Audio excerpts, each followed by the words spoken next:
The most important cybersecurity document of 2026 was published yesterday. Now, most of you haven't seen it yet, and if you're an MSP or MSSP serving regulated small businesses, it was written about your problem, even though it wasn't written for you.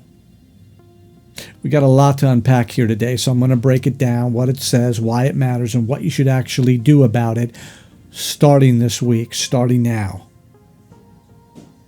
Yesterday, the Cloud Security Alliance, SANS, OWASP, and a conference called Unprompted published a joint strategy briefing called the AI Vulnerability Storm, Building a Mythos-ready Security Program.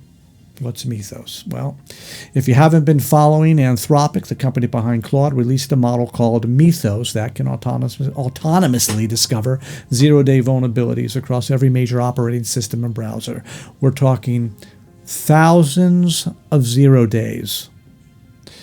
A 72% exploit success rate. It found a bug in OpenBSD that had been hiding for 27 years.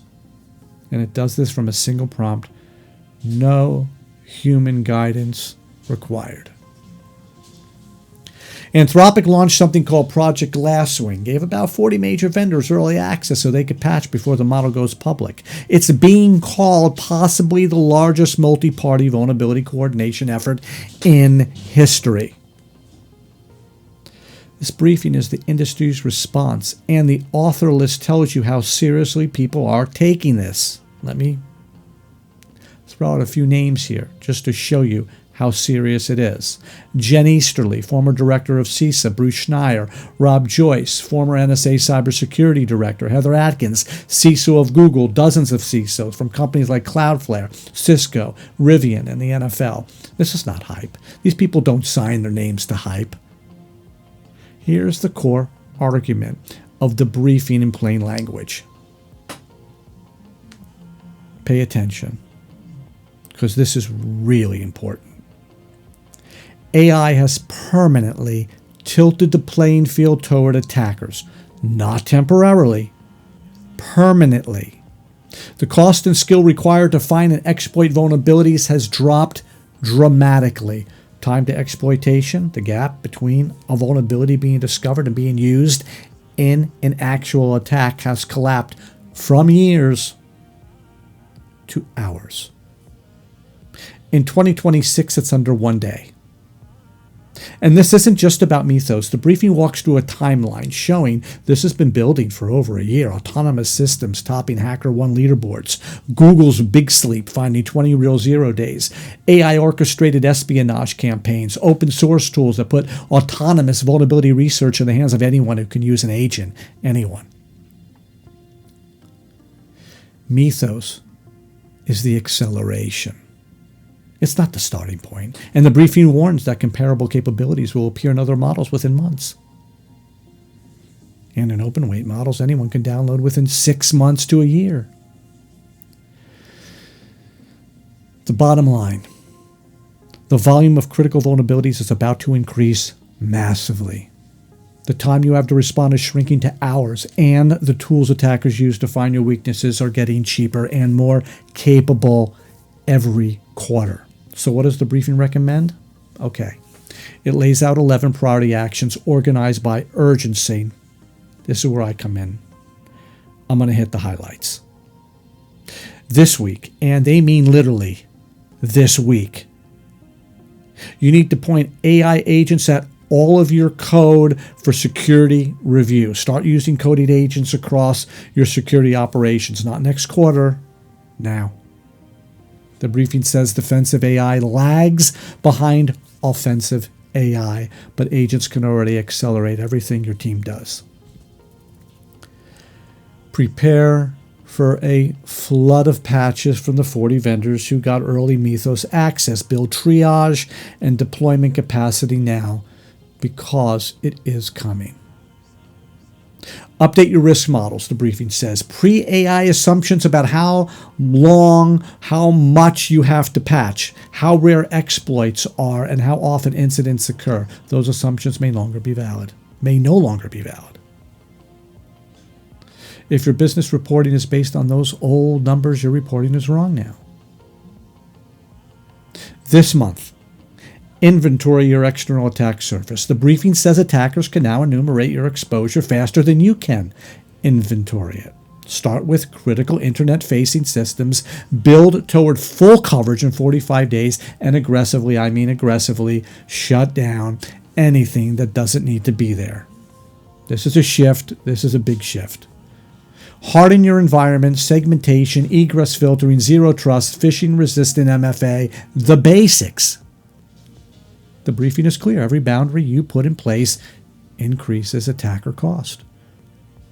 Longer term, build deception capabilities. Canaries, honey tokens, behavioral monitoring, build automated incident response with pre-authorized containment. And eventually, stand up a permanent vulnerability operations function, staffed and automated like DevOps, but for continuous vulnerability research and remediation. Dedicated. It's got to be dedicated. Now, here's what I want to talk about, because everything I just described assumes something that isn't true for most of us. The briefing assumes you have a CISO walking into the boardroom on Monday morning. It assumes you have engineering teams to repurpose, procurement processes to compress, incident response playbooks to update, a board to brief. Okay, well, that describes mid-market and enterprise. It does not describe the organizations I work with every day. I work with MSPs and MSSPs, small security firms, teams of 1 to 50 people managing the security posture of dozens of clients. Their clients are healthcare practices, school districts, financial advisors, legal firms, small manufacturers, regulated industries with real compliance obligations. Not a single dedicated vulnerability researcher on staff. A 15-person MSP managing 30 clients is not going to build a vulnops function. They're not going to deploy canaries and honeypots and across a deception capability within 6 months. They're not going to run tabletop exercises for multiple simultaneous critical incidents. Not because they don't care, because they don't have the headcount. They don't have the manpower and budget. And yet, and this is the part that keeps me up at night, these are the organizations that will be hit hardest by what this briefing describes. The asymmetry the briefing talks about. It hits harder when you're smaller. An enterprise with a mature security program has to scale existing capabilities. Painful, expensive, but a scaling problem. For a lean MSP, this is an existential problem. They're already behind on patching. They already don't know the full extent of every client's external attack surface, and now the volume of critical vulnerabilities is about to increase by an order of magnitude without exploitation timelines measured in hours. The briefing says attackers can enumerate your exposure faster than you can inventory it. For a lot of service providers I talk to, that's not a future risk. That's tomorrow. So what do we do? I don't think the answer is a watered-down version of the enterprise playbook. I think it's a different playbook. First, continuous external visibility is no longer optional.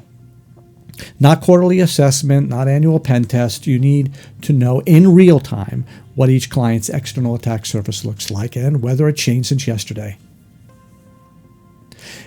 If a new service appears on the perimeter, if a TLS cert expires, if a previously resolved vulnerability comes back, you need to know before an attacker does. The briefing identifies incomplete asset and exposure inventory as a high severity risk. For service providers managing multiple clients, this is where it starts. Second, drift is the signal, not just the vulnerability count. When everything looks critical, and in this new environment, a lot more will look critical, raw numbers stop being useful. The question that matters is directional. Is this client getting safer or riskier over time? Are resolved vulnerabilities staying resolved or re-emerging? Are new services appearing without authorization? That trending, that drift intelligence is what lets a lean team, prioritize when the alert volume is overwhelming.